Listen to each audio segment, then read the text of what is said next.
Hello students, welcome back to my YouTube channel. I hope you all are doing well. So students, आज हम BPSE 146 unit 5 को discuss करेंगे, methods of conflict resolution.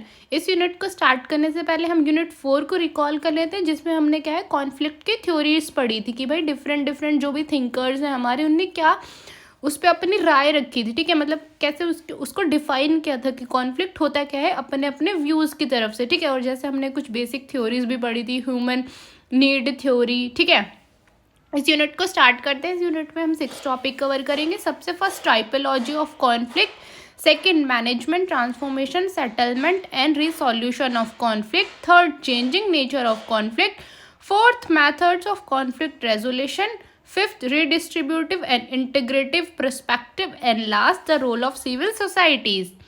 सबसे first topic है आपका typology of conflict. देखो, typology of conflict हमारी जो भी कॉन्फ्लिक्ट है उसको डिफरेंट कैटेगरीज में डिवाइड करता है, जिससे क्या है कि हम कॉन्फ्लिक्ट को इजीली समझ सके और उसको इजीली सॉल्व कर सके। नेक्स्ट टॉपिक है आपका management, transformation, settlement and resolution of conflict. देखो, जो आपके डिफरेंट स्कॉलर्स हैं, ठीक है, उनने क्या है अपनी व्यूज़ रखे हैं कॉन्फ्लिक्ट पे कि कैसे आप कॉन्फ्लिक्ट को मैनेज कर सकते हो, कैसे आप उसको सेटल कर सकते हो, ठीक है, कैसे आप उसको सॉल्व कर सकते हो। तो हम 1 बाय 1 करके पढ़ते हैं इन सब के बारे में। तो सबसे फर्स्ट है कॉन्फ्लिक्ट मैनेजमेंट। देखो, कॉन्फ्लिक्ट मैनेजमेंट क्या होता है कि भाई हम कॉन्फ्लिक्ट को कैसे मैनेज कर सकते हैं। ठीक है, मतलब कैसे हम उसको सॉल्व कर सकते हैं। ठीक है, ये हमारा फोकस करता है कि भाई हम कम्युनिकेट करें आपस में। ठीक है, देखो, जब तक हम बातचीत नहीं करेंगे तो हमारा कॉन्फ्लिक्ट क्या है सॉल्व नहीं होगा। नेक्स्ट है कॉन्फ्लिक्ट ट्रांसफॉर्मेशन। देखो, कॉन्फ्लिक्ट ट्रांसफॉर्मेशन होता है कि कैसे हम कॉन्फ्लिक्ट के कारण को जाने। ठीक है, उस कारण को जानने के बाद हम क्या है कि उसको सॉल्व करने की कोशिश करें। ठीक है, मतलब ट्राई करें जिससे हमारे रिलेशंस क्या है और ज़्यादा अच्छे हो जाएं। ठीक है, ये फोकस करता है कि कैसे स्टेक होल्डर्स को हम एम्पावर करें। ठीक है, कैसे हम उनको समझाएं कि भाई ये कॉन्फ्लिक्ट है, आप इसको सॉल्व करोगे तो उसमें आपका ही फायदा है। नेक्स्ट है कॉन्फ्लिक्ट सेटलमेंट। देखो, कॉन्फ्लिक्ट सेटलमेंट होता है कि जहाँ पे हम दोनों पार्टीज की जो भी बेसिक नीड्स हैं, ठीक है, उसको समझें और एक कॉम्प्रोमाइज कर ले।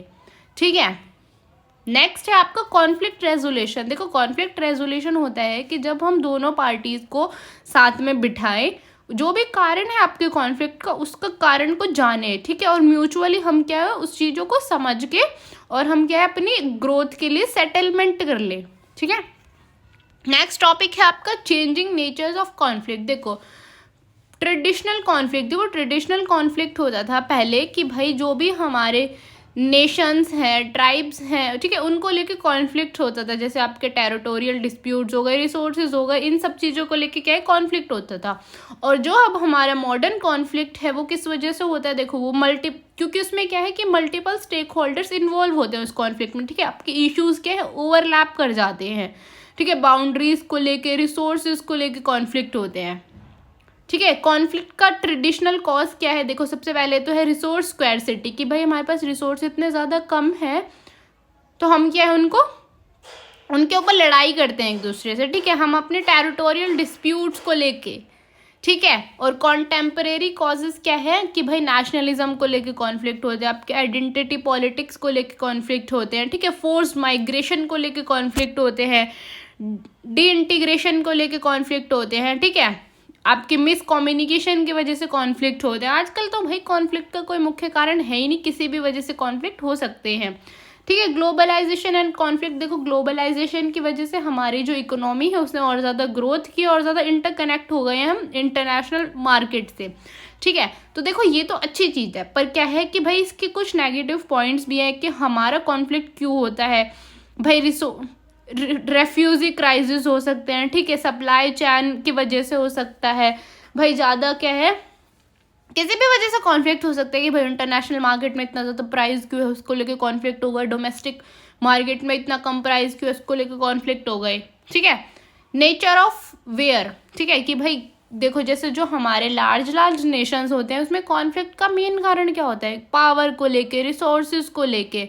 ठीक है, सिविलाइजेशन को लेके। भाई ज़्यादा लोग क्या है अर्बनाइज हो रहे हैं तो उसको लेके कॉन्फ्लिक्ट हो सकता है नहीं, होता ही है। ठीक है। नेक्स्ट टॉपिक है आपका मेथड्स ऑफ कॉन्फ्लिक्ट रेजोल्यूशन, कि भाई क्या क्या मेथड्स हैं, हम कैसे कॉन्फ्लिक्ट को सॉल्व कर सकते हैं। देखो सबसे फर्स्ट हम नेगोशिएट कर सकते हैं, भाई दोनों पार्टीज को बिठाओ, एक एग्रीमेंट साइन कर लो कि भाई थोड़ा आप नेगोशिएट कर लो, थोड़ा हम नेगोशिएट कर लेते हैं। ठीक है, अब हम उस कॉन्फ्लिक्ट को क्या है जुडिशरी, मतलब कि हमारा जो लॉ है हम उसकी मदद से भी सॉल्व कर सकते हैं। ठीक है, हम थर्ड पार्टी की हेल्प से भी क्या है कॉन्फ्लिक्ट को सॉल्व कर सकते हैं, हम लीगल अप्रोच की वजह से भी सॉल्व कर सकते हैं। ठीक है, और भाई हम कम्युनिकेट करके भी कर सकते हैं, हम बातें समझ के भी कर सकते हैं कि भाई हमारे यहाँ पे ग्रोथ है, तो हमें क्या है कि कम्युनिकेट करके अपना जो भी कॉन्फ्लिक्ट है उसको क्या है सॉल्व करना होगा। ठीक है, नेक्स्ट टॉपिक है आपका रीडिस्ट्रीब्यूटिव एंड इंटीग्रेटिव पर्सपेक्टिव। देखो रीडिस्ट्रीब्यूट क्या होता है कि जब हमारा रिसोर्सेज को लेके क्या है कॉन्फ्लिक्ट हो, ठीक है, पावर को लेके, अपॉर्चुनिटी को लेके, इसके की फीचर्स हैं कि भाई हमें क्या है एक बैलेंस बनाना है हर चीज़ के बीच में। ठीक है, रिसोर्सेज भी क्या है सबको इक्वली मिले। ठीक है, ये नहीं कि भाई कुछ लोगों को बहुत ज़्यादा रिसोर्सेज मिल रहे हैं, कुछ लोगों को रिसोर्सेज मिल ही नहीं रहे। ठीक है, मतलब कि क्या हो कि सब लोगों को इक्वली बेनिफिट हो हर चीज़ से। इंटीग्रेटिव पर्सपेक्टिव होता है आपका कि भाई जैसे कोलैबोरेशन हो गया, आपके म्यूचुअल बेनिफिट्स हो गए कि भाई दोनों पार्टीज क्या है जीत रही हैं। ठीक है, आप ये बोल सकते हो इसको। इसके की फीचर्स है कि भाई ये कोलैबोरेशन पे फोकस करते हैं कि हमें दिख रहा है बेनिफिट है तो हम फटाफट क्या है कोलैब कर लेते हैं। ठीक है, नेक्स्ट टॉपिक है जो कि आपका लास्ट टॉपिक है, the role of civil society. देखो सिविल सोसाइटी का क्या रोल है भाई, देखो आधे लोगों को के कॉन्फ्लिक्ट के कारण होते हैं कि भाई उनको अवेयरनेस नहीं होती आधी चीज़ों की। ठीक है, उनको अपने ह्यूमन राइट्स नहीं पता होते, उनको ये नहीं पता होता कि हमें जस्टिस मिलेगा कैसे। ठीक है, बहुत सारी पॉलिसीज़ के बारे में नहीं पता होता। और कुछ कुछ कॉन्फ्लिक्ट होते हैं कि भाई गवर्नमेंट प्रेशर होता है आप पे, फैमिली प्रेशर होता है, मतलब कोई भी प्रेशर हो सकता है। ठीक है, तो हमें क्या है कि भाई उसको शांति से समझना है। ठीक है, हमें भरोसा करना है कि हाँ भाई कुछ ना कुछ है, कम्युनिकेट करके हम उसको सॉल्व कर सकते हैं। और देखो गवर्नमेंट की वजह से कॉन्फ्लिक्ट कैसे होता है कि जब हमारी गवर्नमेंट अकाउंटेबल ना हो, लोगों को जवाब ना दे। ठीक है, लोगों की ह्यूमन राइट्स को क्या है छीन ले उनसे।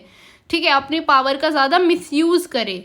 ठीक है, और जो हमारे माइनॉरिटीज़ ग्रुप हैं, जो वुमेन्स हैं, भाई उनको तो क्या है ज़्यादा नॉलेज होती ही नहीं है किसी चीज़ की। ठीक है, तो उनके लिए तो क्या है कि जो भी बोल दिया वो क्या है सही है। ठीक है, तो हमारी कुछ ऐसी ऑर्गेनाइजेशंस हैं कि जो क्या है अवेयरनेस फैलाती है, ज़्यादा से ज़्यादा लोगों को क्या है अवेयर करती है कि भाई आपके पास भी इक्वली राइट्स है। ठीक है, आप भी बोल सकते हो, आपको यहाँ पे लड़ने की कोई ज़रूरत नहीं है, आप अपने राइट्स को यूज़ करके अपने लिए जस्टिस ले सकते हो। ठीक है, तो ऐसे बहुत सारे हमारे वेलफेयर्स सोसाइटीज़ हैं, ठीक है, ऑर्गेनाइजेशंस हैं।